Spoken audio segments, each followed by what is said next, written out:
Esses são os antigos israelitas, guerreiros implacáveis descritos na Bíblia como soldados de Deus.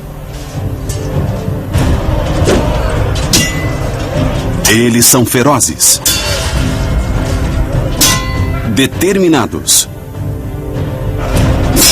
e imbatíveis. Seu líder é Josué, um estrategista militar brilhante, determinado a levar os israelitas até a terra prometida, a terra de Canaã. Para cumprir sua missão, Josué e seu exército travam algumas das batalhas mais brutais descritas na Bíblia. Talvez nenhuma seja mais conhecida que a Batalha de Jericó. Uma história intrincada de espionagem, guerra psicológica e extermínio de uma população inteira. Mas Jericó é só a primeira em uma longa lista de campanhas militares planejadas para conquistar a terra de Canaã. Uma campanha cheia de sangue e morte.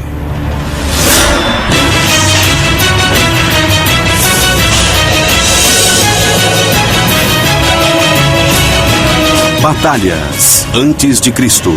Josué, a matança épica. O poder militar de Josué é primeiro descrito na Bíblia durante a grande campanha do Êxodo na saída do Egito no século 14 a.C. Logo depois dos israelitas terem atravessado o Mar Vermelho, eles são encurralados por um grupo cananeu chamado de Amalequitas. O líder israelita na época era Moisés. Ele escolhe seu guerreiro mais feroz, o jovem Josué, para ser seu comandante. Josué luta brilhantemente e lidera os israelitas para a vitória. Mas tanto ele quanto Moisés percebem que os israelitas precisam ser uma força de combate mais eficiente se quiserem invadir e conquistar Canaã e suas dezenas de cidades-estado fortificadas. Os israelitas são guerreiros de infantaria leve. Eles não podem encarar o inimigo em campos abertos. Os cananeus têm bicas e podem facilmente vencê-los. Então eles ficam no deserto por 40 anos, criando um exército poderoso e muito forte. Josué está impaciente para invadir Canaã, mas aceita a sabedoria de Moisés, que acredita que os israelitas devem ficar no deserto por mais tempo para treinar uma nova e maior força de combate. Depois de 40 anos, o contingente do exército cresce para 8.000. Uma força que agora vai ter o seu momento. O primeiro passo é deixar o acampamento em Cádiz Barneia. As cidades muradas de Canaã bloqueiam a rota pelo norte. Então Moisés e Josué lideram 35.000 homens, mulheres e crianças para o sul. E depois para o leste, até o Vale do Jordão. Os israelitas passam tranquilamente pela terra dos Edomitas e dos Moabitas. Mas logo encontram uma tribo não amigável, que se recusa a deixá-los passar: os Amonitas. Nesse primeiro teste do exército israelita recém-treinado, Josué mostra que não perdeu sua habilidade militar e lidera o exército até a vitória. A Bíblia diz que Moisés, Josué e os israelitas atacaram várias outras tribos no Vale do Jordão a caminho de Canaã. Números 21:33. Eles subiram pelo caminho de Bazã. Og, o rei de Bazã, com todo o seu povo, saiu contra eles e os atacou. Eles o derrotaram, e também seus filhos e todo o seu povo, sem deixar ninguém com vida. Qual a necessidade desse tipo de brutalidade? E a resposta, de uma perspectiva militar, é bem simples. Os israelitas não têm intenção de morar no Vale do Jordão. Sua intenção é passar com o exército até a fronteira de Canaã, para que a área ao longo do Rio Jordão se torne um ponto estratégico para ataques futuros a ela. E eles não podem permitir forças hostis significativas na sua retaguarda. A Bíblia nos diz que Moisés morre antes de chegar à terra prometida e Deus escolhe Josué como comandante dos israelitas. Até aqui, os israelitas precisaram de 40 anos e milhares de mortes para chegar onde estão. Mas entender onde Josué esteve nos dá uma boa ideia do que vai acontecer a seguir em sua história. Por mais difícil que tenha sido até aqui, a próxima parte da viagem para Canaã será ainda mais sangrenta. Josué, agora sozinho no comando, desenvolve uma estratégia para conquistar Canaã. Ele precisa adquirir o controle da cadeia de montanhas que passa pelo centro da região. Uma vez nessa cadeia de montanhas, ele não só controla todas as passagens pela região, mas também está livre do contra-ataque dos exércitos cananeus, que têm muitas bigas, enquanto os exércitos israelitas têm uma infantaria essencialmente leve. O exército israelita é perfeito nas táticas de ataque e retirada em terreno irregular, e eles vão jogar com essa força. Josué reúne seus 8.000 soldados e anuncia a localização de seu primeiro ataque. Ele será contra uma das cidades mais antigas do mundo, a lendária cidade de Jericó. Josué atacou Jericó porque ela é o primeiro passo em uma guerra israelita de extermínio. Os israelitas não têm intenção de se estabelecer em Canaã enquanto houver outras pessoas ainda por lá. Eles pretendem atacar cidades, expulsar todos e substituir sua população por eles próprios. Jericó é bem pequena, tem uma população pequena, quase indefesa. Mas Jericó tem suas famosas muralhas, que são 2 muros paralelos com 3,5 metros de separação. Acredita-se que as paredes têm em torno de 9 metros, se estendendo por 1.280 metros. Algumas pessoas de Jericó vivem no espaço entre as 2 muralhas. Entender o desenho de Jericó é crucial para o sucesso da tomada da cidade. Ele não entra apenas com seu exército. Como qualquer bom comandante, ele faz um reconhecimento do alvo. Ele envia 2 espiões para a cidade de Jericó para checar suas defesas e ver o que mais acontece. Ele está levando esse exército para Canaã pela primeira vez. A única coisa que ele não pode encarar é uma derrota ou um erro colossal. Ele quer ter certeza de que isso será um sucesso militar. Os espiões entram em Jericó e se dirigem a um bordel, uma decisão engenhosa.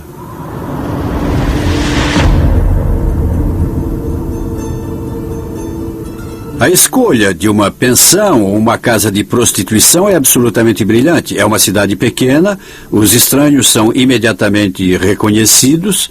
O único lugar onde eles poderiam estar sem se esconderem seria numa casa de prostituição. Também é onde se fala muito, e muita fofoca pode ser ouvida sobre as disposições de tropas, as formas de combate e etc. Eles encontram uma prostituta que concorda em ajudar. Seu nome é Raabe. Raabe conta aos espiões israelitas sobre a situação de Jericó. E o que fica bem claro é que eles têm um moral muito baixo. As histórias das grandes matanças durante a campanha jordaniana chegaram aos seus ouvidos. Então eles estão morrendo de medo de serem atacados. A Bíblia diz que Raabe mora entre as 2 muralhas paralelas. Isso é importante porque, como veremos, há alguns que acreditam que a localização do apartamento de Raabe é a chave para o desenrolar da Batalha de Jericó. Agora anoiteceu e os espiões israelitas estão prontos para sair de Jericó e levar o relatório de inteligência a Josué.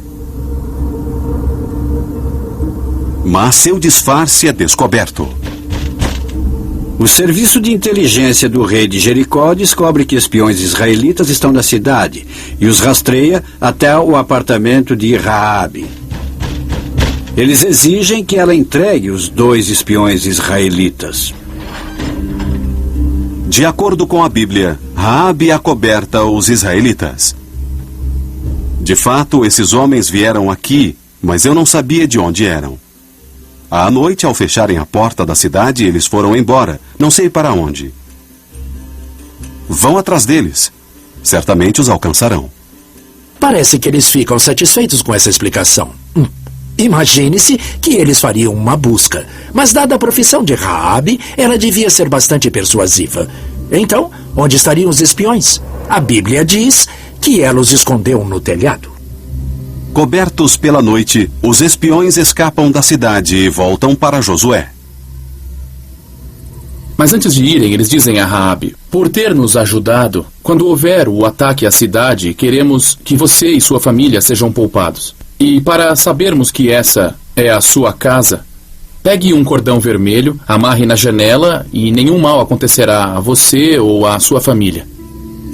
Raabe amarra o cordão vermelho na janela e os espiões descem por uma corda para fora da muralha. Os homens relatam a Josué informações importantes. A pequena população de Jericó está aterrorizada e, portanto, vulnerável. A informação dá a Josué a confiança de que agora é hora de atacar a cidade. Josué lidera seu exército pelo rio Jordão em direção a Jericó. É um exército grande. Nossas estimativas falam de 8 a 9 mil homens. Um dos maiores exércitos que já foram postos em campo em Canaã. Dentro das muralhas, os cidadãos estão apavorados.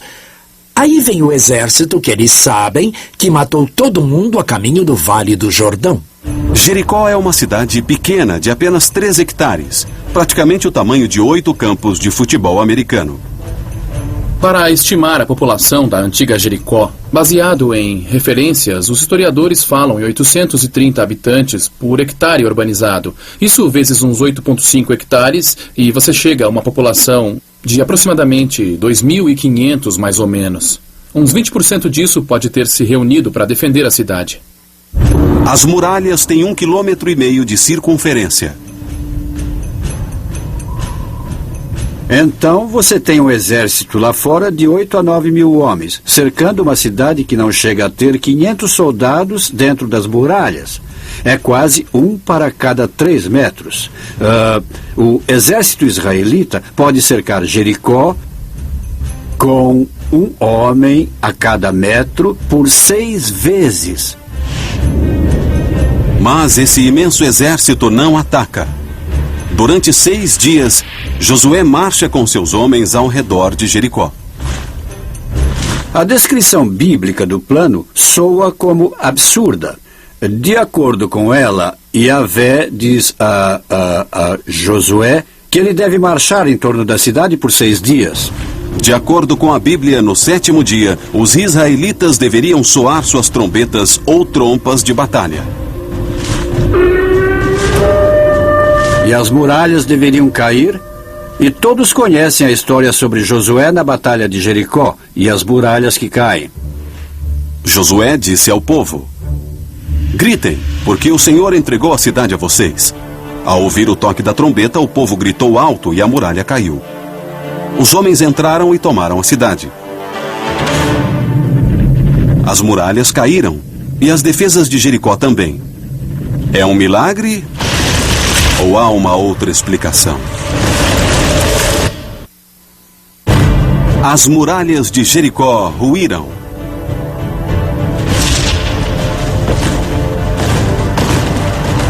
Josué e os israelitas têm sua primeira vitória em Canaã. Mas deve haver uma explicação militar mais pragmática, e eu acho que a Bíblia revela se você souber onde procurar.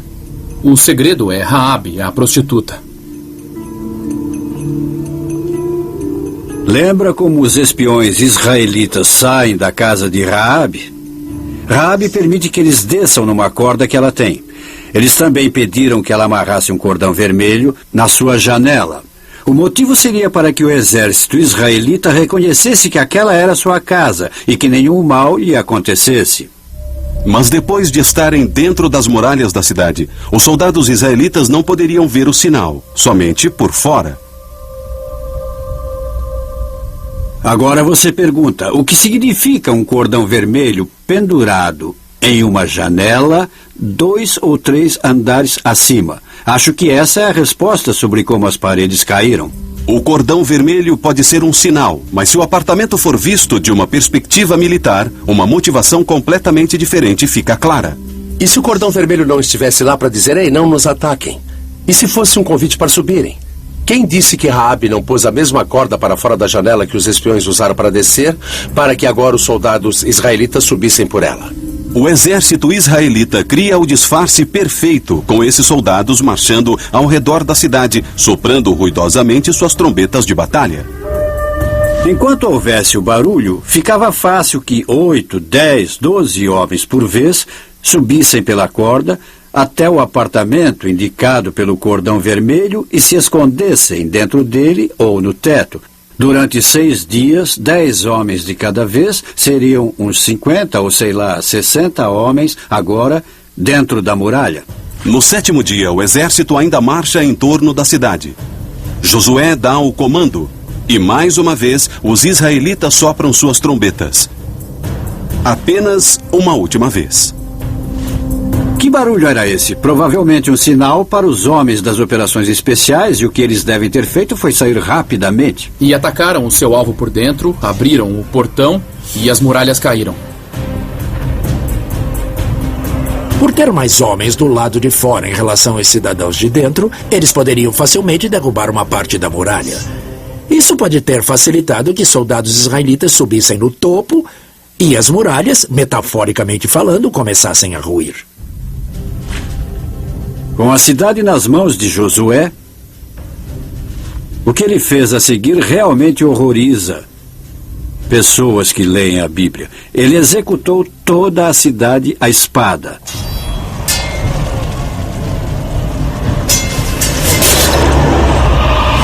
O termo em hebraico é Kohanesema.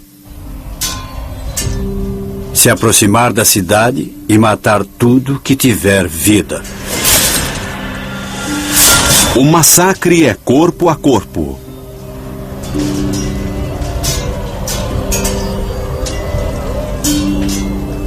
É uma guerra de extermínio.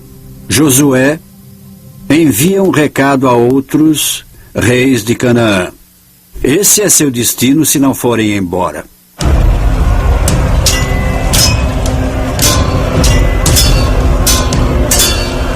Eles matam todos os homens, todas as mulheres, todas as crianças, todos os bodes, todas as ovelhas, todos os jumentos, literalmente tudo que tiver vida, e depois queimam a cidade. É um destino terrível, terrível, que ele impõe ao pobre povo de Jericó. Josué é bom tático e também bom estrategista. Mas dá para suspeitar também que ele seja um homem intoxicado por Deus.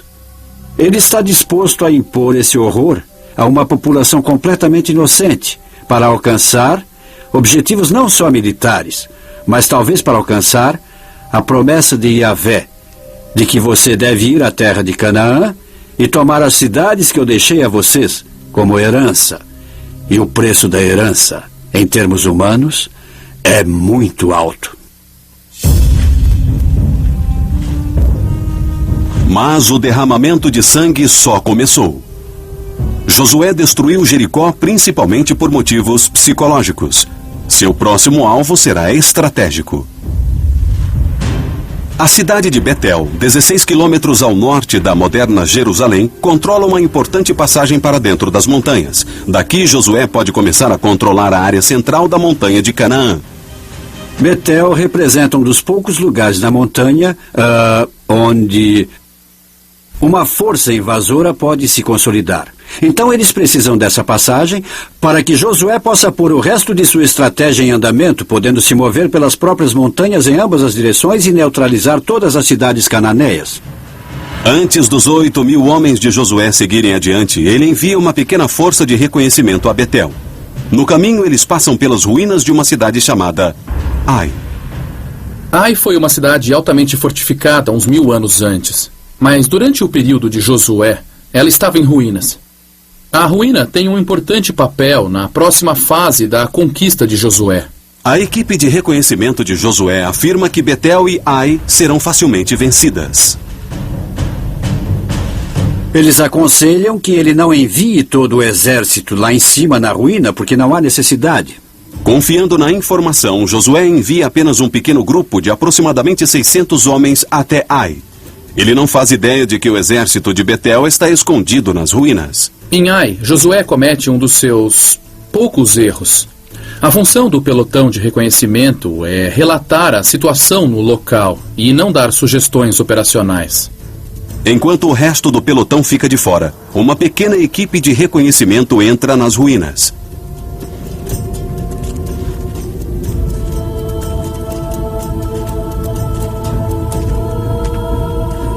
O que deve ter acontecido é que o lugar parece deserto e eles entram nas ruínas e ficam encurralados.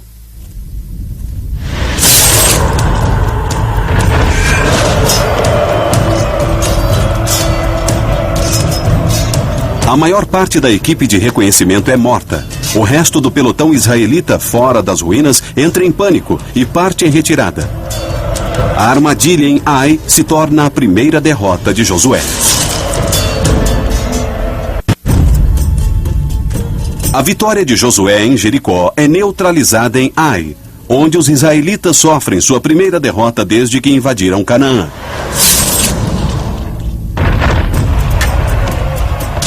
Um pequeno pelotão de soldados israelitas é encurralado e morto por um grupo cananeu chamado de Betelitas. É interessante o que Josué faz ou o que se passa em sua mente na hora.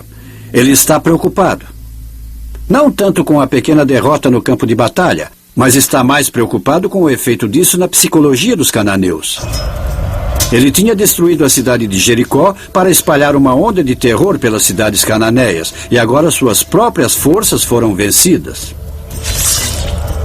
Então a Bíblia nos diz que sua preocupação era perder essa vantagem psicológica, e para compensar ele rapidamente decide partir para o ataque. Na manhã seguinte, Josué mobiliza todos os seus 8.000 homens e marcha com eles para Ai. A marcha de Josué leva a maior parte do dia, chegam ao entardecer e ficam numa posição atrás de umas colinas ao leste das ruínas. Entre o exército de Josué e Ai, há um vale raso em forma de uma cela. Josué arma o acampamento israelita de forma que fique fora da vista dos betelitas. Depois de observar pessoalmente as ruínas, ele entende como seus homens foram cercados. As ruínas de Ai formam um campo de batalha caótico, 5,5 hectares de escombros entre um muro derrubado. É uma confusão de ruínas e de prédios demolidos, um território perfeito para emboscadas. Estava como a cidade de Faluja, depois que os fuzileiros acabaram com ela. Você podia ver que a vantagem tática era poder espalhar suas tropas.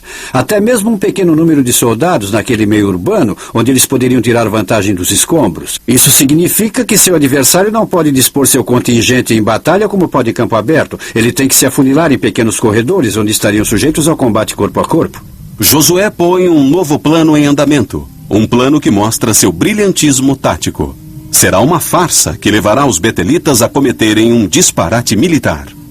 Ele imediatamente analisa a situação e entende que o exército que está em Ai é provavelmente a maior parte do exército de Betel, mas não todo ele. Então, se decidir atacar aquela ruína, ele vai deixar seu flanco ou sua retaguarda aberta para uma possível coluna se movendo de Betel pela estrada. Ao invés de atacar os betelitas nas ruínas, Josué posiciona alguns de seus homens na planície diante das ruínas, desafiando os betelitas a lutar em campo aberto. Mas ele só alinha uns 1.000 homens seus. O comandante betelita provavelmente pensou: a ameaça israelita foi destruída com o cerco a Jericó. É só isso que eles têm? Nós podemos enfrentá-los. Mas o que o comandante betelita não sabe é que Josué deixou vários milhares de soldados fora de vista atrás das colinas. Ele também reuniu uma outra força de operações especiais de alguns milhares do outro lado de Betel. Convencidos de que seu exército de 2.500 homens pode facilmente derrotar essa pequena força israelita que está diante deles, os betelitas tiram a maior parte de seus guerreiros das ruínas e os levam para a planície. Abrindo mão da vantagem tática da defesa nas ruínas, onde eles teriam a oportunidade de emboscar e fazer um combate corpo a corpo. Os dois exércitos combatem em campo aberto.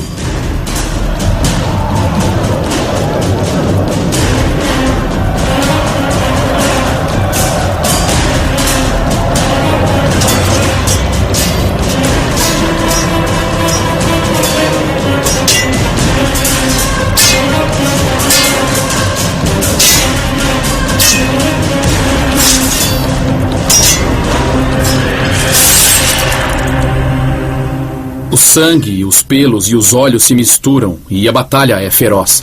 A espada de bronze é a principal arma de ambos os exércitos. Sua lâmina, de 30 centímetros, e o punhal são forjados a partir de uma única peça sólida de bronze para ter força extra.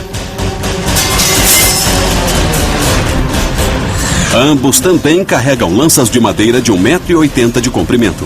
Essas armas de ataque são arrematadas com bronze afiado na ponta. Os israelitas também usam atiradeiras que transformam pequenas pedras em projéteis fatais que matam como balas. Rapidamente, o campo de batalha em Ai vira uma zona de morte. Os israelitas ainda no campo de batalha estão exaustos e batem em retirada. Nesse ponto, os betelitas, claro, começam a correr e a persegui-los, mas o fato realmente interessante é que as unidades reserva que os betelitas deixaram para trás, em Ai, também abandonam as ruínas e começam a se unir na perseguição, imaginando alcançar os israelitas, fazer grande matança e acabar com essa ameaça de invasão israelita de uma vez por todas. Quando Josué chega ao topo da montanha, ele para, vira e faz uma espada brilhar ao sol, dando um sinal aos 1.000 israelitas escondidos a oeste da ruína. Assim que estendeu a mão, os da emboscada partiram correndo de seus postos. Josué sinaliza aos seus homens. Eles saem de seus postos e queimam completamente o acampamento betelita em Ai.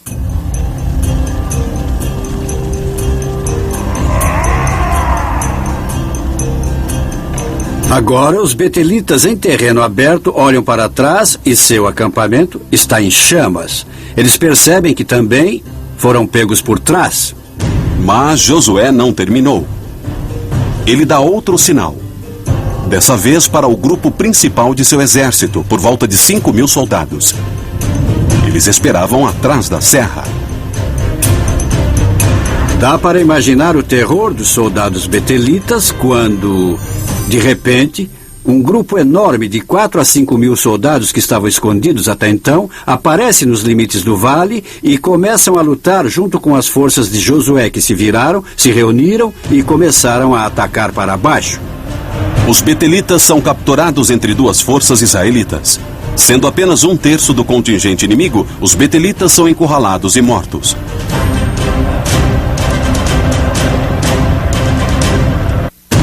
Na batalha de Ai, o comandante militar israelita Josué usa táticas de batalha superiores para vencer o grupo cananeu chamado de betelitas. O que Josué faz em Ai é blefar. Ele não mostra tudo o que tem e obriga o seu oponente a apostar tudo. E então faz uso de seu poder. Vamos ver na vida de Josué essas indicações de um tático brilhante, de um indivíduo, um estrategista, um homem que tem um pulso firme na realidade militar. Os israelitas são guerreiros experientes que têm os números, e Josué, um comandante brilhante, a seu favor. O resultado é uma matança total. Os betelitas são rapidamente cercados e são massacrados. Josué ordena o extermínio de todos eles. E mais uma vez, você vê o que ele faz, o que Josué está fazendo. Sabe, é uma história muito cruel. Mas ele tem um propósito duplo aqui. Primeiro, ele quer retomar a vantagem psicológica instaurando o terror dos reis cananeus remanescentes. E depois, ele não pode simplesmente permitir que as forças betelitas continuem atrás de sua linha de comunicação. Eles todos têm que morrer e todos morrem. E isso inclui o rei betelita, que é capturado vivo. Josué ordena que seus homens levem o rei aos portões de Betel, onde ele é enforcado. Ele enforca o rei em uma árvore e o deixa lá até a noite. Com a execução pública do rei betelita e seu exército destruído, a cidade estratégica de Betel se rende. O brilhantismo tático de Josué fica claro na batalha de Ai. Se ele tivesse apresentado seu exército inteiro diante da cidade, os betelitas nunca sairiam e o enfrentariam em campo aberto. Eles teriam visto claramente que eram minoria e que seriam destroçados na cidade. E ele seria enredado em uma longa batalha lenta e desgastante. E isso era algo que Josué não poderia arriscar. Ele não poderia arriscar perder tempo e nem homens. Josué agora ganhou iniciativa estratégica e iniciativa tática. Ele destruiu Jericó, liderou com sucesso seu exército até que tomasse a abertura para a cadeia de montanhas que atravessa Israel longitudinalmente, e ele também retomou a vantagem psicológica mais uma vez. Ele pôs medo nos corações dos reis cananeus, cujos reinos se localizam na cadeia de montanhas, principal alvo estratégico das operações militares de Josué. O próximo passo de Josué é diplomático. Ele convence tribos cananeias nas montanhas a se aliarem aos israelitas. Essas são tribos que estão armadas com suas próprias forças militares, assim como os israelitas, e estão fora da influência das cidades-estado cananeias. Isso soa para ele como enorme vantagem militar. Primeiro, agora ele pode se mover pelas montanhas, pelo menos para o norte, sem ter que lidar com essas tribos, porque elas agora são aliadas. Em segundo, elas tornaram a logística dele mais fácil. Elas também tinham suprimento de flechas, também tinham colheitas e animais que poderiam fornecer. Eles não têm nenhum ganho, claro, protegendo os estados cananeus. Então entram para o exército de Josué como mercenários. Usando dados populacionais, podemos estimar que o exército de Josué em Jericó era de uns 8.000 homens. E apesar da Bíblia não nos dizer quantos homens foram acrescentados, não seria estranho que fossem ao menos 3 ou 4 mil. Então você tem uma força militar com um contingente de aproximadamente 12.000 soldados. Com o exército fortalecido, Josué marcha até seu próximo alvo, Gibeão. Uma cidade murada montanhosa localizada estrategicamente. Gibeão controla uma passagem importante de leste para oeste e uma grande rota de comércio de norte a sul. É aí que Josué ganha sua guerra psicológica. A notícia da matança em Jericó e em Ai chegou a Gibeão. A Bíblia diz que eles estavam morrendo de medo. Eles sugerem a Josué que não há necessidade de uma batalha, que eles se tornarão seus aliados. O plano de Josué está se encaminhando. Ele fecha um pacto com Gibeão e une sua força de combate à dos israelitas. Juntos, eles cortam importantes rotas de comércio cananeias no centro da cadeia de montanhas da região. Essa não é uma situação que os reis cananeus podem tolerar por muito tempo. Então, o rei Jebuseu de Jerusalém, Adonisedeque, envia uma mensagem aos outros 5 grandes reis da região para que se unam contra Gibeão, e os 5 e os exércitos de todos os 5 reis começam a convergir para Gibeão. Eles começam a rodeá-la e fecham o cerco. Os 5 reis cananeus comandam uma força combinada de aproximadamente 15.000 homens. Eles são um exército poderoso de infantaria bem armada e bigas. Poucos armados e cercados, os gibeonitas enviam uma mensagem a Josué sobre o cerco. Os gibeonitas mandaram dizer a Josué no acampamento em Gilgal: não abandonem seus servos. Venham depressa nos salvar, pois todos os reis amorreus que vivem na serra se reuniram contra nós. Josué honra o pacto. Passaram-se apenas 2 meses da batalha de Ai, mas a máquina militar israelita está em ação novamente. Eles começam uma marcha noturna de 29 quilômetros em um dos terrenos mais acidentados de toda Canaã. De Gilgal a Gibeão, você sobe 450 metros de altitude. E estamos falando em movimentar muita gente, umas 12.000, em um terreno rochoso. Fazendo isso com comando e controle para levar esse grupo até uma posição em que possa atacar, conseguindo assim uma surpresa tática. Em algum ponto no meio da noite, os israelitas chegam ao lado leste de Gibeão. Para entender o que está havendo, você tem que entender o tipo de topografia em que Gibeão está localizada. Gibeão está localizada num vale, mas no centro do vale há um outeiro e a cidade fica localizada nesse outeiro. Os exércitos cananeus unidos cercam Gibeão no vale abaixo. O exército de Josué chega por trás das colinas próximas de Gibeão por volta de umas 3 da manhã. Eles estão exaustos da marcha, estão com fome, com sede, mas não podem fazer fogueiras para se aquecer, não podem fazer fogueiras para cozinhar e nem podem fazer muito barulho. E o motivo é estarem na coordenação final antes de partirem para o ataque. Josué pensa um novo plano de ataque que combina o elemento surpresa com uma precisão de tempo em seu ataque. Qualquer barulho, qualquer erro, qualquer movimento estranho e certamente qualquer fogo poderia denunciar sua posição e boicotar totalmente a surpresa que Josué se esforçou tanto para conseguir. Muitos historiadores acreditam que Josué espera até o amanhecer para iniciar seu ataque. A Bíblia diz que Josué rezou ao Senhor para que o sol ficasse parado. Josué disse ao Senhor na presença de Israel: Sol, detenha-se em Gibeão, e a lua sobre o vale de Aialon. E o sol se deteve e a lua parou. Nunca antes nem depois houve um dia como esse, em que o Senhor obedeceu a um homem. O que deve ter acontecido em termos físicos foi que era de manhã cedo e o sol está nascendo e a lua ainda estava presente no céu. Parece que foi isso que aconteceu. Isso nos dá uma ideia do movimento do dia em que houve essa batalha. O momento do dia é crucial, porque ele usa uma força da natureza como aliada: o sol.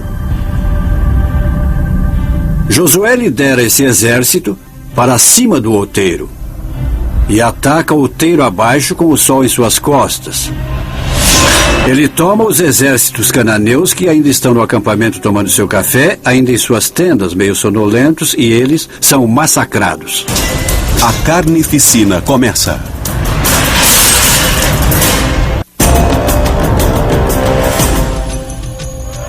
Amanhecer. Josué e o exército israelita atacam as forças cananeias próximas à cidade de Gibeão. Aí vem 12.000 israelitas aos gritos descendo a colina a toda velocidade. Você pode imaginar os soldados cananeus acordados pelos gritos de batalha do lado de fora de suas tendas. Sem armaduras e sem armas, eles tentam recobrar os sentidos até serem cegados pelo sol baixo, brilhando em seus olhos. E no meio de toda essa claridade, há somente espadas israelitas. Os cananeus estão desarmados, sonolentos e temporariamente cegos. Josué deixou o inimigo sem defesas.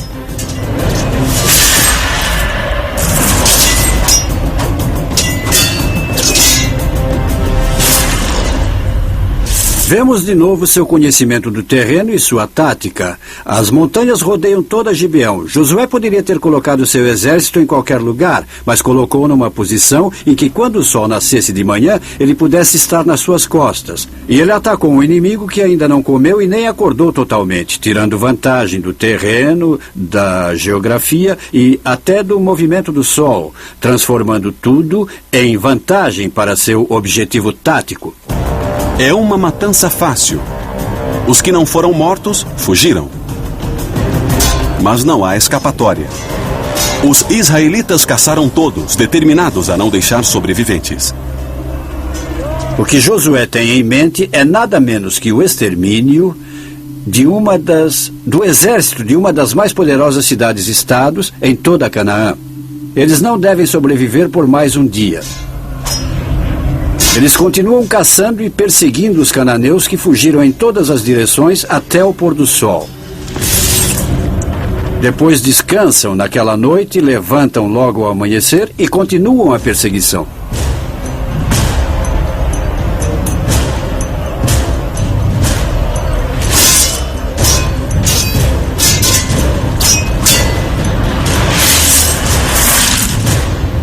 Estamos falando de uma infantaria que se moveu por 48 quilômetros em 48 horas, 2/3 desse tempo, envolvidos em combate. É um grande feito militar para qualquer força militar, até mesmo uma moderna. Mas ver isso executado nos tempos da Bíblia dá mesmo a sensação de como Josué era um comandante militarmente sofisticado. É simples, basta ver que ele lutou uma das maiores e mais estudadas batalhas da história do mundo.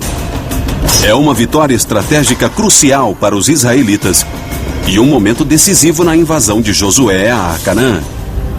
Nesse momento, Josué já tinha alcançado muitos dos seus objetivos estratégicos. Ele está no controle da maior parte da cadeia de montanhas. Ele também já fez acordos ou destruiu a maior parte das cidades-estado cananeias. Então, Josué foi bem-sucedido em grande parte.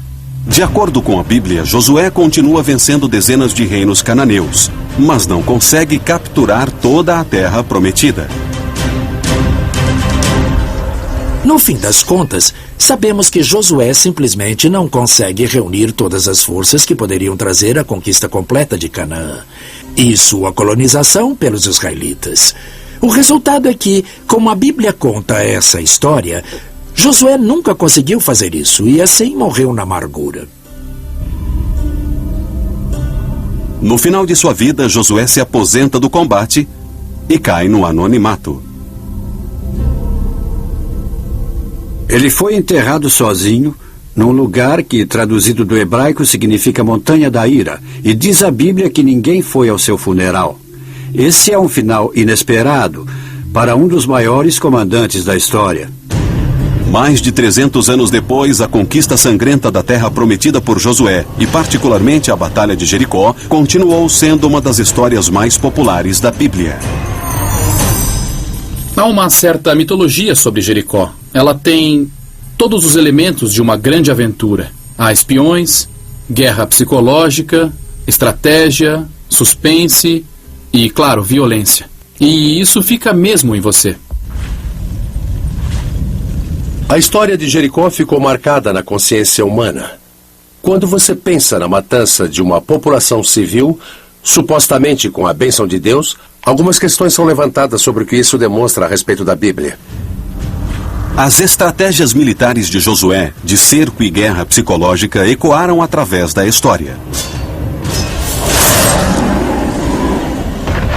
Em abril de 1975, o exército comunista do Vietnã do Norte, sob comando do famoso general Nguyen Giap, chega de todos os lados até a capital sul-vietnamita, Saigon. E antes das Forças Armadas, houve uma onda de rumores que meio que enfraqueceram a vontade de lutar do povo de Saigon. Como Josué, Giap cerca Saigon com suas tropas. Basicamente, ele cria um elo em torno da cidade e o aperta aos poucos. Ao mesmo tempo, a reputação de Giap chega na frente. O povo de Saigon lembra sua ofensa em Tet 7 anos antes, com execuções em massa de milhares de civis sul-vietnamitas. Alguns dizem que os Vietcongs tinham homens em Saigon em 1975 que ajudaram a alimentar os boatos, aumentando o terror que tomaria conta da população civil, como pessoas que tiveram suas unhas arrancadas e outras torturas, coisas terríveis. Josué é mais conhecido como o homem que levou os israelitas até a terra prometida de Canaã. Uma terra que continua a se encharcar de sangue. A antiga Canaã abrange o que é hoje Israel e os territórios ocupados. As disputas de terra ainda existem. O sangue ainda é derramado. 3.500 anos depois de Josué liderar os israelitas até onde hoje seria o seu lar bíblico, um legado de violência permanece na terra prometida. Foi Deus que prometeu a terra aos israelitas. Mas foi um homem quem os levou para casa. O gênio militar ardiloso e brutal, Josué.